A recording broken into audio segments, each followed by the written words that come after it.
Օլիմպիական խաղերի արծաթե մեդալակիր Եվրոպայի և աշխարհի չեմպիոն Արսեն Ջուլֆալակյանն այսօր Երևանի կենտրոնում Ամանորի և Սուրբ Ծննդի տոնավաճառի բացման պատվավոր հյուրն էր։ Արարողությունից հետո Արսենը պատմեց առաջիկա ծրագրերից և հայտնեց իր կարծիքը Բաքվում հունիսի 12-ից 18 կազմակերպվող Եվրոպական խաղերի վերաբերյալ։ Ըստ Ջուլֆալակյանի անվտանգության երաշխիքները դեռևս բավական չեն Բաքու գնալու համար։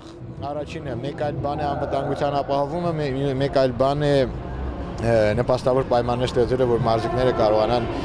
լավագույնս մասնակցեն, Ես անձամբ եղել եմ այնտեղ 2007 թվականին եւ եղել եմ, այսինքն խոսում եմ հիմա ոչ թե լսելով, այլ ներկա լինելով եւ որպես սեփական, այսպես կաշվի վրա զգացած մարդ, այն ժամանակ էլ Փառք Աստծո ոչ մի խնդիր չեղավ։ Գնացինք առողջ հետ եկանք, բայց թե ինչ կատարեցին մեր մարզիկների հետ մրցավարները եւ կազմակերպիչները, դա ուղղակի տեսնել էր պետք, երբ դու վառ ուղղակի հաղթում ես, մաքուր հաղթում ես, բայց չեն ուզում տան այդ հաղթանակը, այսինքն այստեղ մտածելու լուրջ տեղի կա։ Բաքվի Եվրոպական խաղերին Հայաստանի մասնակցության վերաբերյալ քննարկումներին սրություն հաղորդեց զորավարժությունների ժամանակ Ադրբեջանի կողմից հայկական ուղղաթիռի խոցման դեպքը։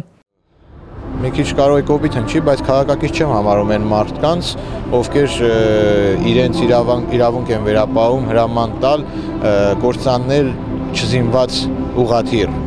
Դա քաղաքակրթությունից շատ հեռու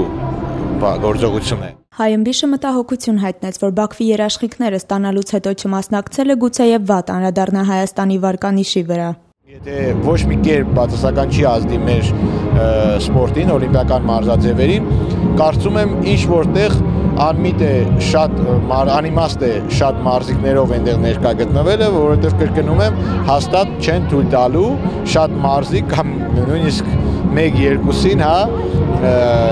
դրոշ բարձրացնեն եւ օրհներ քննչեցնեն։ Աշխարհի չեմպիոնը նշեց, որ Եվրոպական խաղերին Հայաստանի մասնակցությունը հաստատելու դեպքում մարզիկները եւ ժողովուրդը պետք է պատրաստ լինեն հետևանքներին։ Նաև եթե որոշում ենք մասնակցել, պետք է մեր ժողովուրդը եւս պատրաստ լինի, որ հանկարծ այսպես հոգեբանական, բարդույթներ չգոյանան, տհաճ անակնկալներ չլինեն, որ ինչպես եղավ, որ ամբողջ հավաքականը գնաց եւ հանկարծ առանց մեդալ վերադարձավ։ Դեկտեմբերի 21-ին Հայըմբիշը Նյու Յորքի Մեդիսոն Սքվերում կգոտեմարտի ամերիկացի Քայլ Դեյքի հետ։ Մտածում ես, որ ընդամենը 100 տարի առաջ ցեղասպանությունից մազապուրդ եղած մեր նախնիները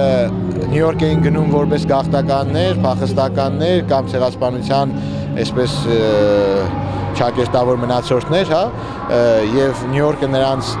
այդպես էր դիմավորում եւ հիմա դու 100 տարի անց ներկայացնում ես նույն ազգը, որը չի ջարդվել, չի կոտրվել, այլ հպարտ այնտեղ կանգնած եւ չեմպիոնի կարգավիճակում հանդես ես գալիս Մեդիսոն Սքվեր Գարդենում, դա անջափ հաճելի է։